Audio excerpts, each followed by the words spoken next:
Hello, everyone. Today's word of the day is helpful. We live in a world where kindness and support are rare, and you know this. But as leaders and parents, we get up in the mornings and we whip out our chore or task list and expect everyone in our family or on our workforce or on our team to just do their part.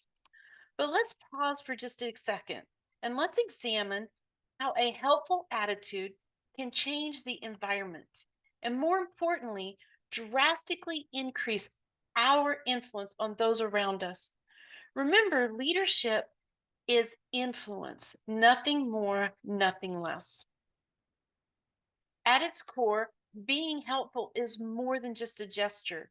It's the essence that shapes our interactions and relationships with our family, our friends, and our coworkers.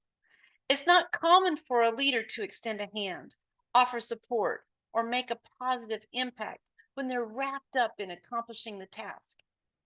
In a society that can sometimes feel overwhelming, especially to those young ones that we're bringing up behind us, being helpful is a beacon of light to them, a reminder that they are not in this fight alone and that you are for them.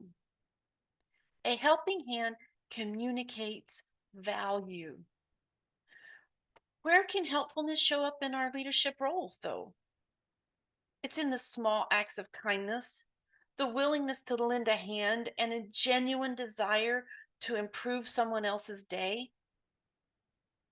How can I bless you today? Is a powerful question. The ripple effect of helpful actions can create a more cohesive family, a more cohesive home environment, and a tighter team. Whether you're at work or at home, it builds that connection. If you remember, we talked about connections. Helpfulness is one of those crucial components that makes that connection happen. Remember, we said everyone communicates, but few people connect? We need to connect. However, we must be careful not to confuse being helpful with micromanagement or allow our kindness to become a crutch to those we are leading. This starts with awareness. As leaders, we watch. We watch for ways to empower those that are behind us. Being helpful can present itself also by staying out of the way and letting them struggle if there's a lesson to be learned, but not to the point of defeat. Ask yourself,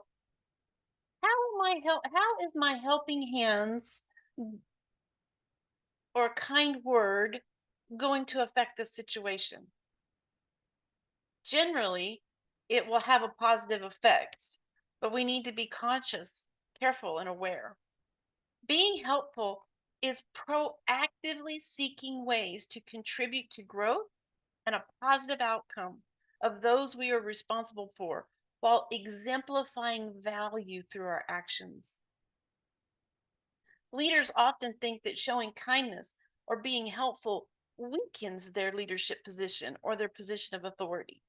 As a parent, sometimes we don't want to help our children take out the trash if it's their responsibility to take out the trash. But maybe they're struggling with it that day. I challenge this mentality. Ultimately, helpful equals value, and value equals productivity. Cultivating a helpful mindset involves making a conscious choice.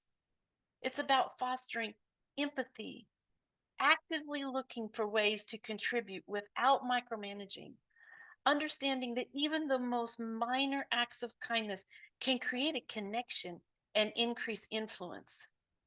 Today, I challenge you to watch for ways to be helpful to those that you lead. Take note of how you can change your relationship and connections, ultimately, ultimately resulting in increased influence.